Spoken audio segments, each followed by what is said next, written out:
मांग को लेकर कांग्रेस के पूर्व अध्यक्ष राहुल गांधी और महासचिव प्रियंका गांधी वाड्रा को देर शाम हाथरस ये दोनों पहुंच गए। भारी भीड़ के बीच घर में दोनों नेताओं ने इस समय परिजनों से बातचीत शुरू की हुई है। बलगड़ी में पीड़ित परिवार से राहुल और प्रियंका गांधी मुलाकात करने के लिए समय पहुंचे हुए हैं। घर के भीतर परिवार के साथ कुछ रिश्तेदार और कांग्रेस नेता ही मौजूद हैं। हालांकि कांग्रेस नेताओं को बाहर बैठाने का इंतजाम किया गया था, लेकिन भीड़ के चलते कमरे में ये मुलाकात की जा रही है। वहीं घर के बाहर बड़ी संख्या में मीडिया और सुरक्षा कर्मियों की इस समय मौजूदगी है। और जैसा कि ये तस्वीरें भी आप देख पा रहे हैं, ये उस समय की तस्वीर है जब राहुल गांधी और प्रियंका गांधी वाड्रा गांव में पहुंचे। वहां पर चारों तरफ से उन्हें घेर लिया, मीडिया ने घेर लिया। इसके अलावा स्थानीय पुलिस बल भी वहां पहले से तैनात था और अभी ये बताया जा रहा है कि बंद कमरे में ये मुलाकात चल रही है।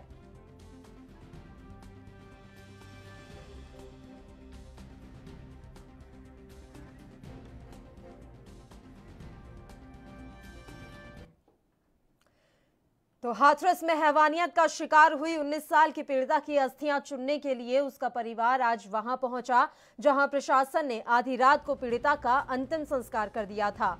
पिछले 3 दिनों से प्रशासन ने परिवार को घर से निकलने नहीं दिया था। आज जब यूपी प्रशासन ने पीड़िता के परिवार को बाहर निकलने की इजाजत दी, तब पीड़िता का परिवार अपनी बेटी की अस्थियां लेने पहुंचा। परिवार ने राख के बीच से बेटी की अस्थियां चुनी। पीड़िता की भाभी ने और भाई ने ये कहा है कि पुलिस वालों ने उन्हें अस्थियां तक चुनने के लिए बाहर नहीं निकलने दिया था। पीड़िता की अस्थियां हाथ में लेकर घर लौटते हुए उन्होंने कहा कि चीजें जब बदलेंगी, जब डीएम को सस्पेंड कर दिया जाएगा और उन्हें दोबारा कोई ऐसा बड़ा पद नहीं दिया जाएगा। हालांकि परिवार का ये भी कहना है कि जब तक उन्हें इंसाफ नहीं मिल जाता, तब तक वो अस्थि विसर्जन नहीं करेंगे।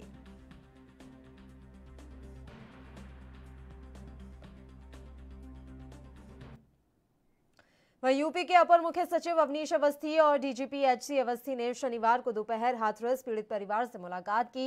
मुलाकात के बाद पुलिस महानिदेशक और अपर मुख्य सचिव अवनीश अवस्थी ने प्रेस वार्ता भी की। सुनते हैं उनकी प्रेस वार्ता की मुख्य बातें।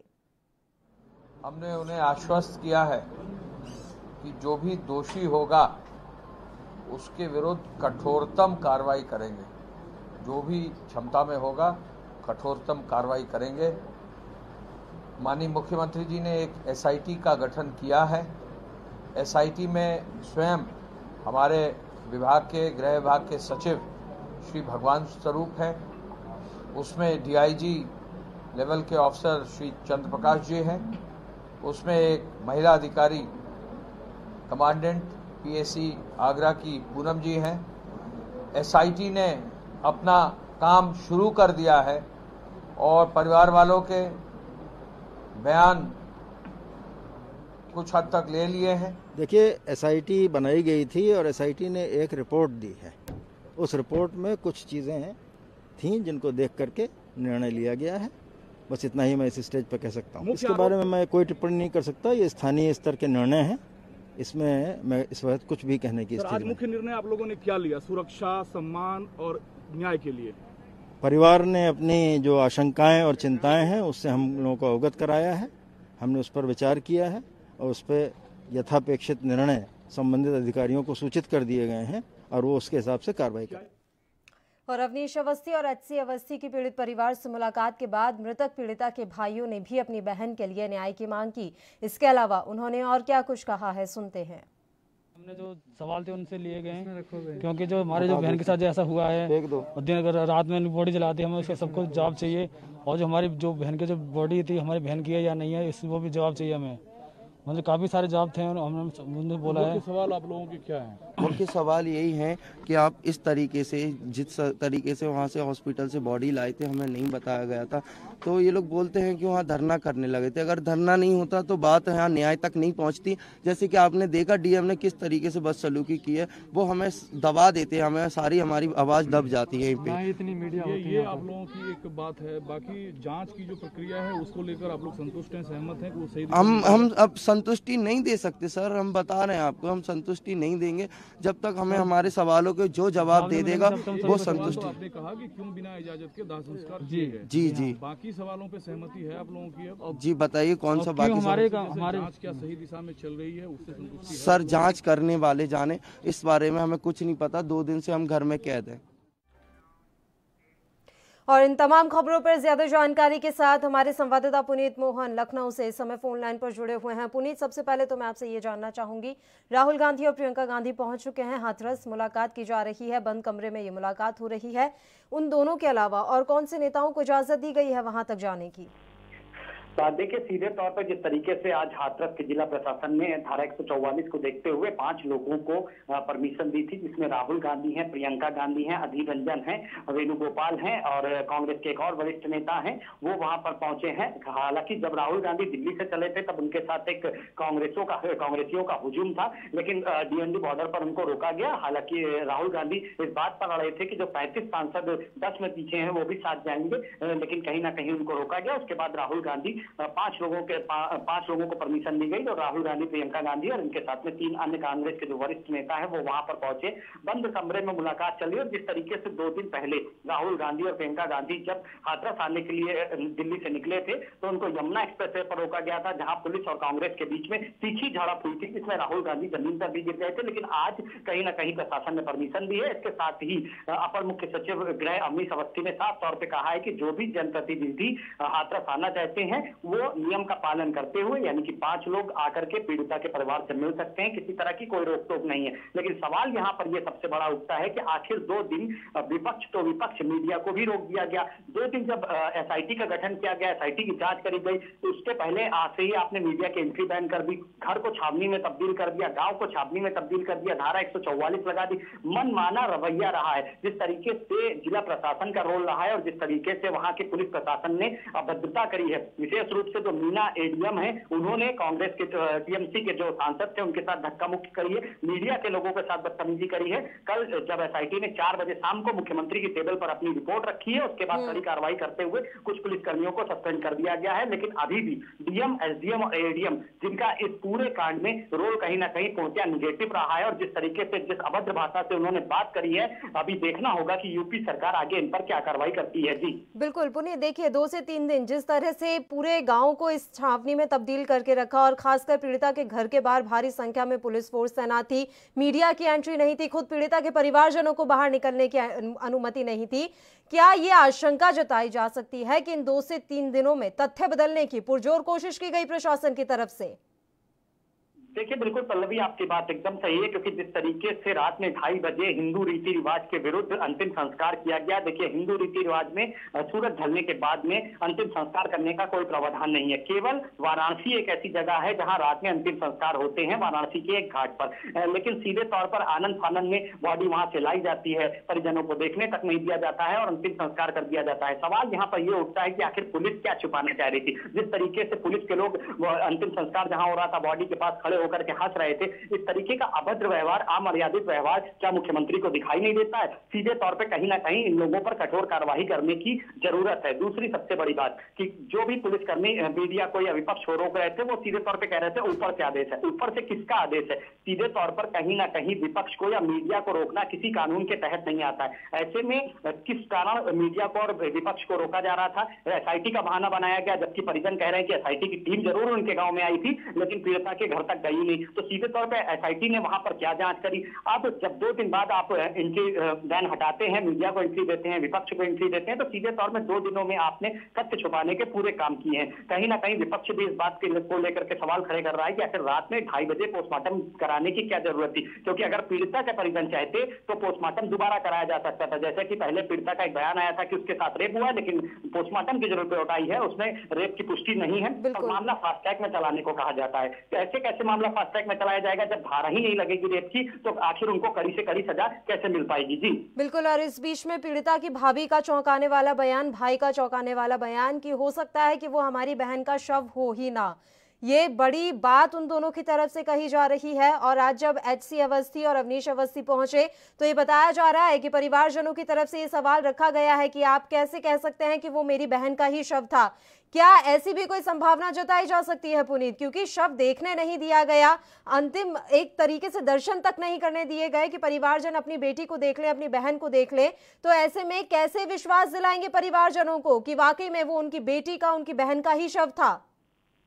देखिए पल्लवी, सीधे तौर पे कहीं ना कहीं जो पीड़िता के परिजन है उनका सवाल जायज है, क्योंकि जैसे ही पीड़िता की मौत होती है उसके बाद परिजनों को उसकी बॉडी तक नहीं देखने दी जाती। आनंद फानंद में दिल्ली के सफदरजंग अस्पताल से उसकी बॉडी रात में गाँव लाई जा जाती है। और वो कहा, सरकार की तरफ से ये कहना है, प्रशासन की तरफ से ये कहना है कि पीड़िता के परिजन मौजूद थे, लेकिन कोई भी परिजन मौजूद नहीं था, ऐसा पीड़िता के परिजनों का खुद ही कहना है। साफ तौर पर कहीं ना कहीं वो सवाल ये उठा रहे हैं कि वो पीड़िता की ही बॉडी थी या कोई और बॉडी थी, और ये सवाल कहीं ना कहीं जायज है। अब जो सीधे तौर पर डैमेज कंट्रोल करने के लिए अपर मुख्य सचिव गृह और यूपी के डीजीपी वहां पहुंचे हैं, इस डैमेज को कंट्रोल कर पाना इतना आसान नहीं है, क्योंकि जिस तरीके से रेप की घटनाएं उत्तर प्रदेश में बढ़ी हैं, ये बात सरकार को माननी होगी। कागजों में आंकड़े कुछ हैं, धरातल पर आंकड़े कुछ है। कुछ देर पहले हमने कानपुर देहात का भी एक कांड दिखाया है, जहां पर 8 दिन से गायब थी एक लड़की, उसका खेत में शव मिला है। कई ऐसी घटनाएं उत्तर प्रदेश में दिन प्रतिदिन बढ़ रही हैं, रेप की घटनाएं बढ़ रही हैं, और इसका एक सीधा सा रीजन है थानों पर छेड़छाड़ के जो मामले हैं उनको जो इंस्पेक्टर होते हैं, जो एसएचओ होते हैं, वो सीरियसली नहीं लेते हैं। और दूसरा सबसे बड़ी प्रॉब्लम ये है कि जो ट्रांसफर किए गए, देखिए पश्चिम के जो पुलिसकर्मी थे उनको अवध क्षेत्र में लाया गया, अवध क्षेत्र के जैसे उनको पश्चिम में लाया गया। कल्चर वो नहीं समझ पा रहे हैं और सीधे तौर पर लोगों के बीच में घुल मिल नहीं पा रहे। सबसे बड़ा कारण है कि छेड़छाड़ की घटनाओं को हल्के में लेना, हल्के में दर्ज करना, आगे चल करके रेप का रूप ले रहा है, आगे चल करके गंभीर क्राइम का रूप ले रहा है। गाजियाबाद में हमने अपना एक पत्रकार साथी खोया, उसके भी एक रिलेटिव को कुछ लड़के सौदे थे, वो छेड़छाड़ करते थे। जिस दरोगा को कार्रवाई करनी चाहिए थी, वो दरोगा उन लड़कों को चौकी में बैठा करके उनके साथ बातें करता था, उनके साथ दोस्ती निभाता था। तो सीधे तौर पर अगर अपराधियों के साथ पुलिस की तरीके की दोस्ती रहेगी तो मुख्यमंत्री लाख चाह ले, लेकिन क्राइम पर लगाम नहीं लगा सकते हैं। और सीधे तौर पर कागज के आंकड़ों पर भरोसा करना छोड़ना होगा, धरातल पर ऐसे अधिकारियों को उतारना होगा जिनको ग्राउंड लेवल की अच्छी नॉलेज है और जिनको कानून व्यवस्था की कमांडिंग करना आता है। और सीधे तौर पर ज्यादा वक्त नहीं बचा है उत्तर प्रदेश के चुनाव में। अगर ऐसे ही हाल रहा तो कहीं ना कहीं कानून व्यवस्था, जो मुद्दा लेकर के बीजेपी सत्ता में आई थी, सीधे तौर पे अब की बार वही मुद्दा लेकर के विपक्ष हंगामा करेगा। जी बिल्कुल पुनीत, आप लगातार हमारे साथ यूं ही बने रहिए। फिलहाल कांग्रेस नेता सचिन रावत जी भी इस समय फोन लाइन पर जुड़े हुए हैं। सचिन रावत जी, प्रियंका गांधी और राहुल गांधी समेत अन्य 3 कांग्रेसी नेता पहुंच गए हैं पीड़िता के घर। मुलाकात चल रही है, बंद कमरे में ये मुलाकात हो रही है। मैं आगे जानना चाहूंगी अब इसके आगे क्या ये सब सिर्फ मुलाकात तक के लिए ही सीमित था? देखिए पल्लवी जी, मैं कहना चाहता हूं कि प्रियंका गांधी जी, राहुल गांधी जी और पूरा डेलीगेशन पीड़ित परिवार से मिला है। और इसके बाद हम लोग कल की डेट में हम लोग सुप्रीम कोर्ट के जो एक कमेटी होती है उसकी पेशकश करेंगे कि उसके जो जज हैं उनकी अनुसार इसमें जांच हो, जिससे पूर्णतः निष्पक्षता से इस केस में देखा जाएगी कि पुलिस की जो पहले दिन से जो मिली भगत लग रही थी, कहीं ना कहीं जो लीपापोती प्रशासन के द्वारा की जा रही थी, इस लीपापोती को उजागर करने की पूरी पहल की जाएगी। और मैं कहना चाहता हूं कि इसी की तर्ज पे कानपुर से भी एक घटना एक सामने आई है, जिसमें एक दलित युवती के शरीर के 4 टुकड़े किए गए हैं। तो ऐसे जो लगातार उत्तर प्रदेश में अपराध चरम सीमा पे बढ़ता हुआ जा रहा है, तो आज जो प्रशासन की निरंकुशता और सरकार का इकबाल पूर्णतः खत्म हो चुका है। कानून व्यवस्था पूर्णतः अपराधियों के सामने सरेंडर कर चुकी है। तो आज की डेट में एक मैसेज जाता है कि अगर आप किसी की भी आवाज दबाएंगे, वो पीड़ित हो या पीड़ित परिवार हो, तो दुगनी ताकत से देश उसी आवाज को बुलंद करेगा। आज कांग्रेस पार्टी विपक्ष में है और हम लोग विपक्ष के नाते सरकार से सवाल भी करते हैं और सरकार को कटघरे में खड़ा करने का भी काम करेंगे। सवाल आपसे है, कांग्रेस पार्टी से है। कांग्रेस पार्टी के बेहाफ पे मैं आपसे जवाब चाहती हूँ।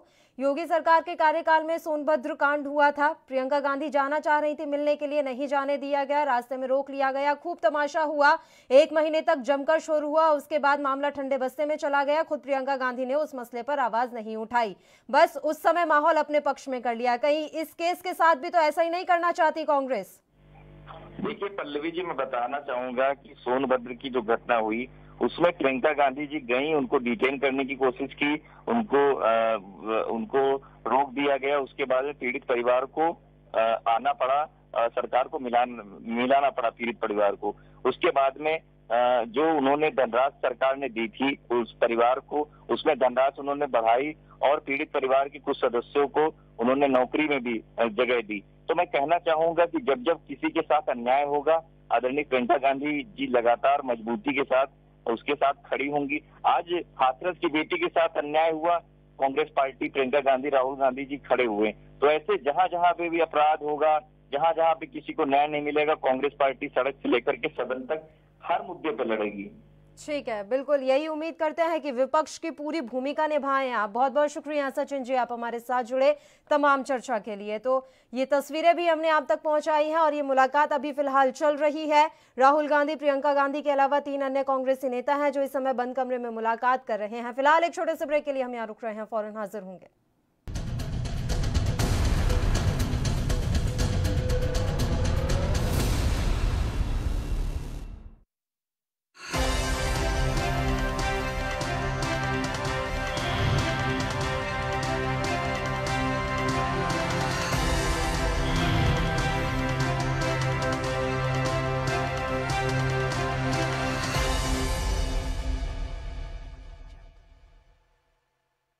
क्या आप दुबले पतले कमजोर हैं, आपकी सेहत नहीं बनती, भूख कम लगती है, वजन नहीं बढ़ता?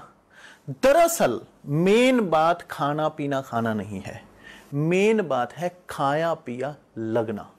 और अगर खाया पिया लगेगा ही नहीं तो सेहत बनेगी कैसे? इसलिए हमारी संस्था सन्यासी आयुर्वेदा ने एक ऐसी दवा बनाई है जो कि आपके पाचन तंत्र को, आपके लीवर सिस्टम को ठीक करने का काम करती है, ताकि आप जो भी खाएं उसका पूरे का पूरा निचोड़ आपके शरीर को लगे, आपकी भूख बढ़े, खाया पिया सही से लगे, नया खून बने, हड्डियों में जान आए, वजन बढ़े, ताकत बढ़े, चेहरे पर नूर आए और आप मोटे तगड़े खूबसूरत पर्सनैलिटी के मालिक बन जाएं। यह दवा पूरी तरह से आयुर्वेदिक होती है। इसका शरीर पर कोई भी साइड इफेक्ट, कोई भी नुकसान या दुष्प्रभाव नहीं होता। लड़के लड़कियां दोनों इसका इस्तेमाल कर सकते हैं और पहले 15 दिन के अंदर ही आपको इसका असर महसूस हो जाएगा। सिर्फ 650 रुपए की पूरे 1 महीने की दवा होती है और आप इसे घर बैठे 01145454545 पर फोन करके दवा मंगवा सकते हैं। सबसे अलग अंदाज, हम बनेंगे आपकी आवाज, सवालों की धार, खबरों की बौछार, सिर्फ मेरे साथ एएनबी न्यूज पर।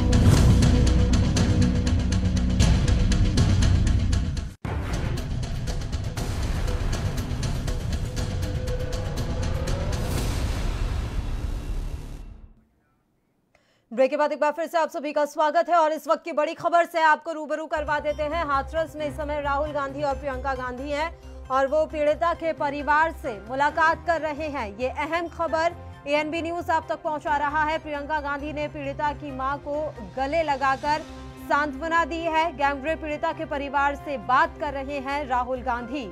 अहम खबर एएनबी न्यूज पर। पीड़िता के परिवार से मिलने पहुंचे राहुल गांधी और प्रियंका गांधी। इन दोनों के अलावा 2 अन्य कांग्रेसी नेता भी इस समय मौजूद हैं। प्रियंका गांधी बोली, जो सरकार न्याय ना दिला सके वो किस काम की। ये तस्वीरें आप देख रहे हैं, सीधी तस्वीरें एएनबी न्यूज पर। राहुल गांधी आपको इन तस्वीरों में नजर आ रहे हैं। राहुल जी थोड़ा इधर बोल दीजिए, राहुल जी इधर बोल दीजिए, इधर बोल दीजिए राहुल जी। तेरा मोबाइल आ रहा है बीच में, राहुल जी इधर, सर इधर सर, भाई माइक मत भाई, 1 मिनट, एक second. Government of UP's responsibility to protect this family, इनकी रक्षा करना यूपी सरकार। राहुल जी थोड़ा इधर, राहुल जी थोड़ा सा प्लीज सुन लीजिए।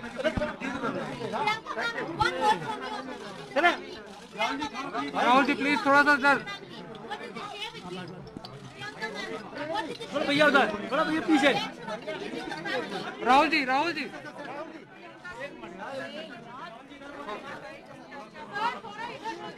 थोड़ा आराम से प्लीज सर, थोड़ा इधर देख लीजिए, आगे से इधर आगे थोड़ा सा प्लीज, थोड़ा सा तो जिससे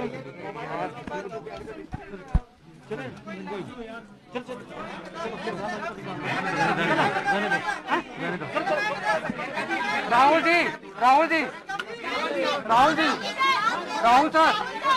जी, आप ही के एक नेता का ऑडियो वायरल हुआ है। राहुल जी, राहुल जी,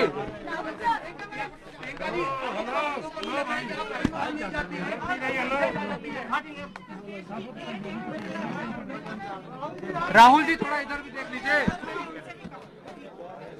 राहुल जी इधर भी देख लीजिए। माइक आगे से माइक। बस हो गया। वैसे ही आवाज नहीं आएगी। आप बीच में थोड़ा सा जगह दे दीजिए। वहाँ पे कुछ पकड़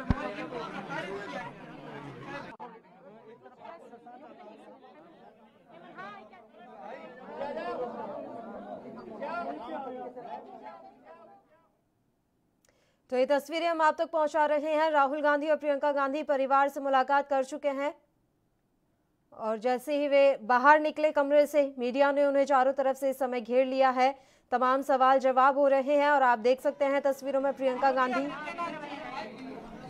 जिम्मेदारी समझनी होगी और समझना पड़ेगा। जहाँ ये अन्याय होगा वहाँ पहुँच के उस अन्याय के खिलाफ लड़ेंगे और खड़े रहेंगे।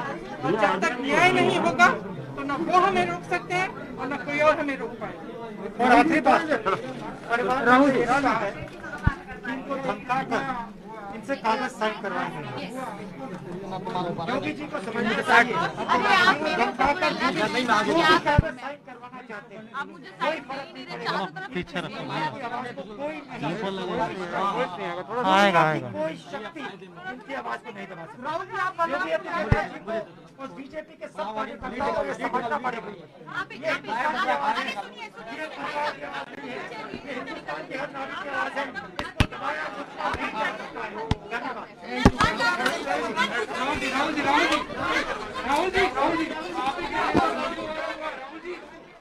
राहुल गांधी और प्रियंका गांधी आप सुन रहे थे दोनों को।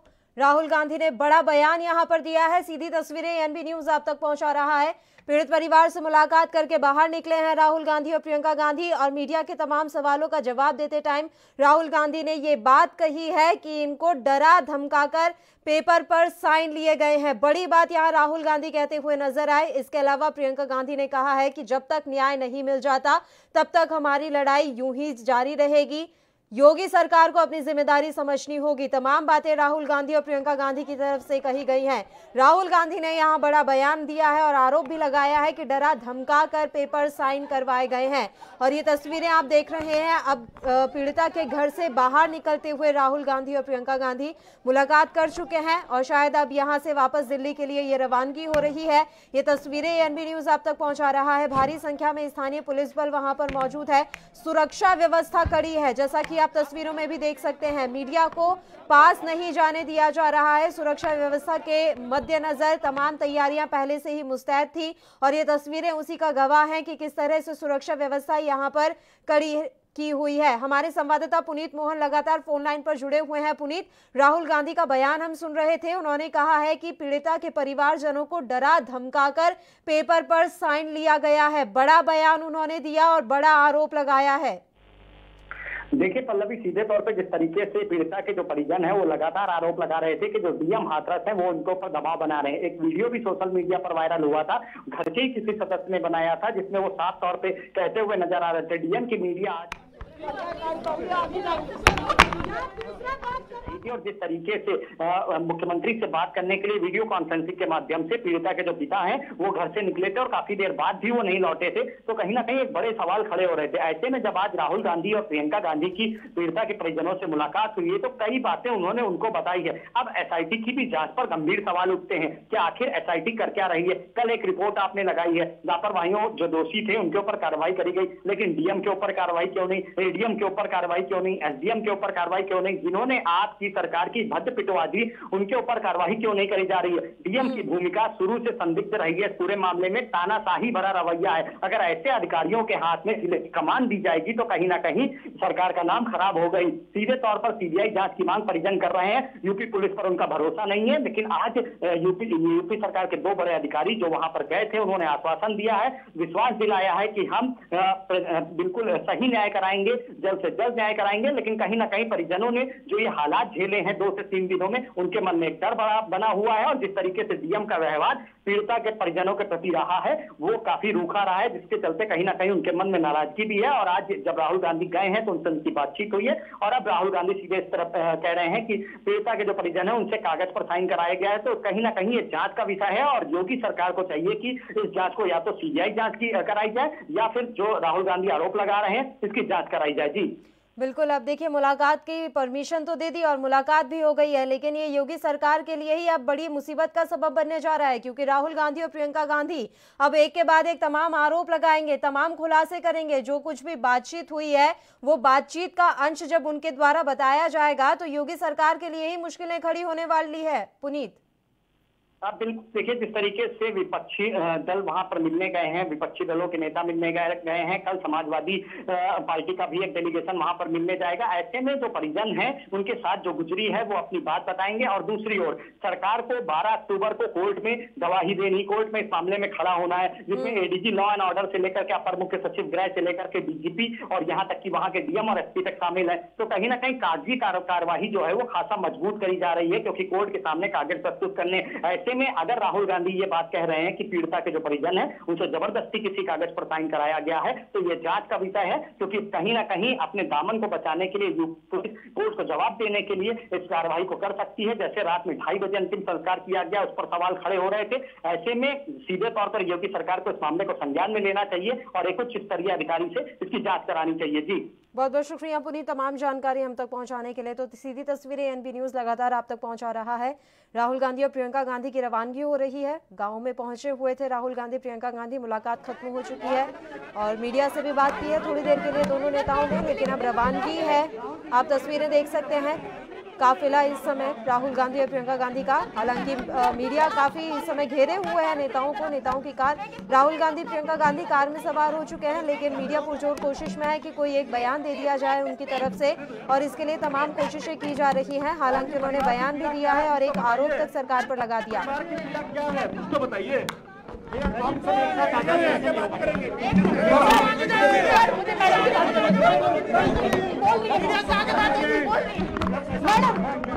मैम मुझे एक सवाल करना है मैडम।